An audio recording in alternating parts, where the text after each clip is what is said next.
5월 12일 월요일 에스더서 1장 1절에서 22절입니다. 이 일은 아하수에로 왕 때에 있었던 일이니 아하수에로는 인도로부터 구스까지 127지방을 다스리는 왕이라.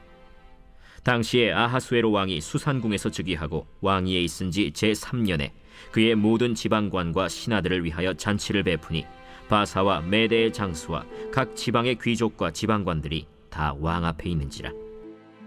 왕이 여러 날 곧 180일 동안에 그의 영화로운 나라의 부함과 위엄의 혁혁함을 나타내니라. 이 날이 지남에 왕이 또 도성수산에 있는 귀천간의 백성을 위하여 왕궁 후원들에서 7일 동안 잔치를 베풀세 백색, 녹색, 청색 휘장을 자색 가는 배줄로 대리석 기둥 은고리에 매고 금과 은으로 만든 걸상을 화반석, 백석, 운모석, 흑석을 깐 땅에 진설하고 금잔으로 마시게 하니 잔의 모양이 각기 다르고 왕이 풍부하였으므로 어주가 한이 없으며 마시는 것도 법도가 있어 사람으로 억지로 하지 않게 하니 이는 왕이 모든 국내 관리에게 명령하여 각 사람이 마음대로 하게 함이더라. 왕후 와스디도 아하수에로 왕궁에서 여인들을 위하여 잔치를 베푸니라. 제7일에 왕이 주흥이 일어나서 어전 내시 무후만과 비스다와 하르보나와 빅다와 아박다와 세달과 가르가스 7사람을 명령하여 왕후 와스디를 청하여 왕후의 관을 정제하고 왕 앞으로 나오게 하여 그의 아리따움을 뭇 백성과 지방관들에게 보이게 하라 하니 이는 왕후의 용모가 보기에 좋음이라. 그러나 왕후 와스디는 내시가 전하는 왕명을 따르기를 싫어하니 왕이 진노하여 마음속이 불붙는 듯 하더라.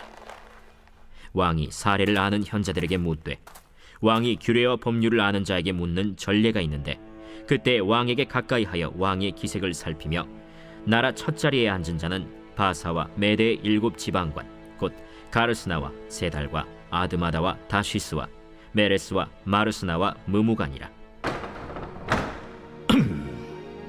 왕후 와스디가 내시가 전하는 아하수에로 왕의 명령을 따르지 아니하니 규례대로 하면 어떻게 처치할까? 무무간이 왕과 지방관 앞에서 대답하여 이르되 왕후 와스디가 왕에게만 잘못했을 뿐 아니라 아하수에로 왕의 각 지방의 관리들과 뭇 백성에게도 잘못하였나이다. 아하수에로 왕이 명령하여 왕후 와스디를 청하여도 오지 아니하였다 하는 왕후의 행위의 소문이 모든 여인들에게 전파되면 그들도 그들의 남편을 멸시할 것인즉 오늘이라도 바사와 메대의 귀부인들이 왕후의 행위를 듣고 왕의 모든 지방관들에게 그렇게 말하리니 멸시와 분노가 많이 일어나리이다. 왕이 만일 좋게 여기실진데 와스디가 다시는 왕 앞에 오지 못하게 하는 조서를 내리되 바사와 메대의 법률에 기록하여 변개함이 없게 하고 그 왕후의 자리를 그보다 나은 사람에게 주소서.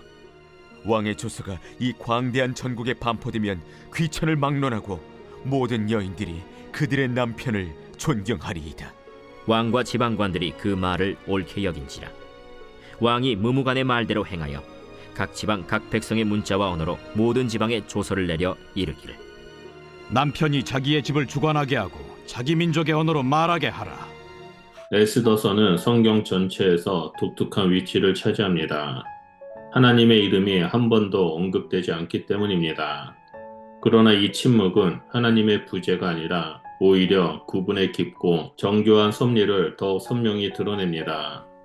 하나님은 때로 드러내지 않으시지만 결코 멈추지 않으시고 역사 가운데 세밀히 일하십니다. 오늘 우리가 묵상할 본문 에스더 1장 1절에서 22절은 바사 제국의 권력과 화려함 그리고 그 안에서 벌어지는 왕후 와스디의 폐위 사건을 다루고 있습니다. 얼핏 보면 하나님과는 무관한 세속적인 이야기처럼 보이지만 이것이야말로 하나님의 구속사를 위한 무대 장치입니다.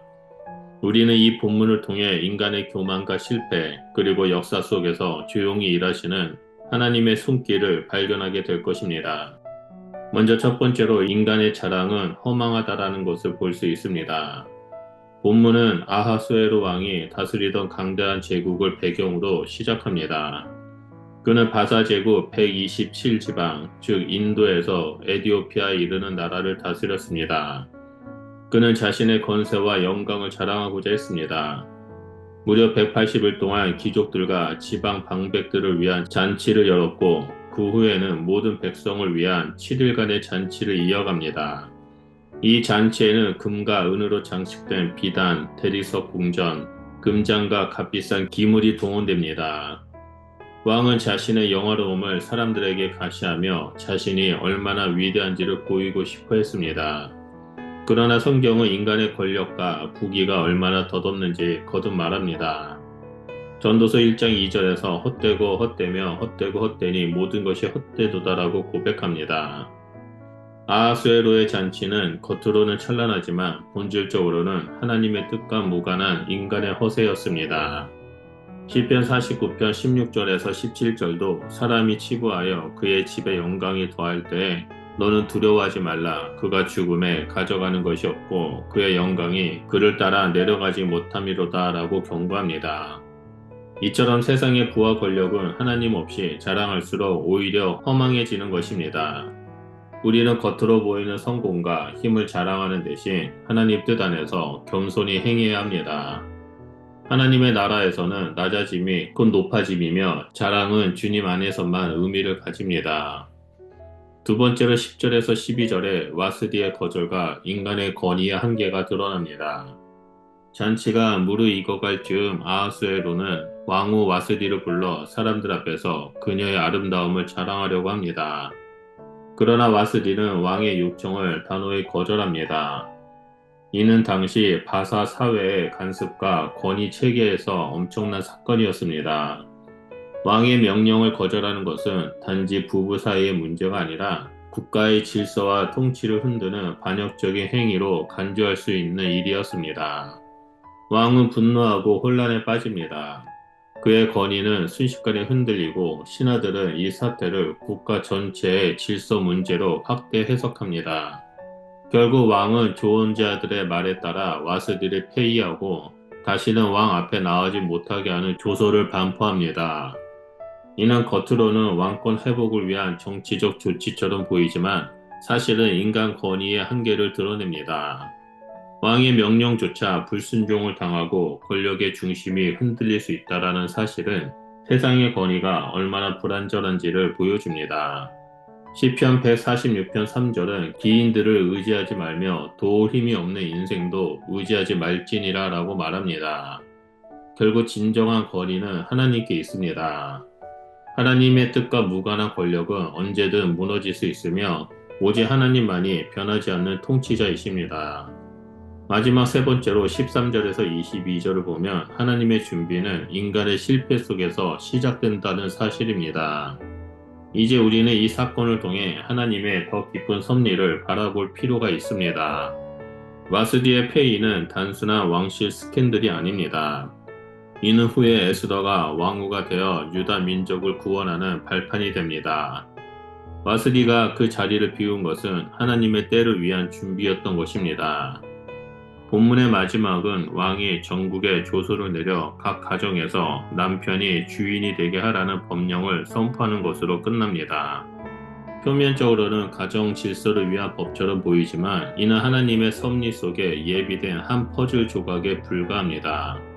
하나님은 인간의 판단, 실수, 교만조차도 사용하셔서 자신의 뜻을 이루십니다.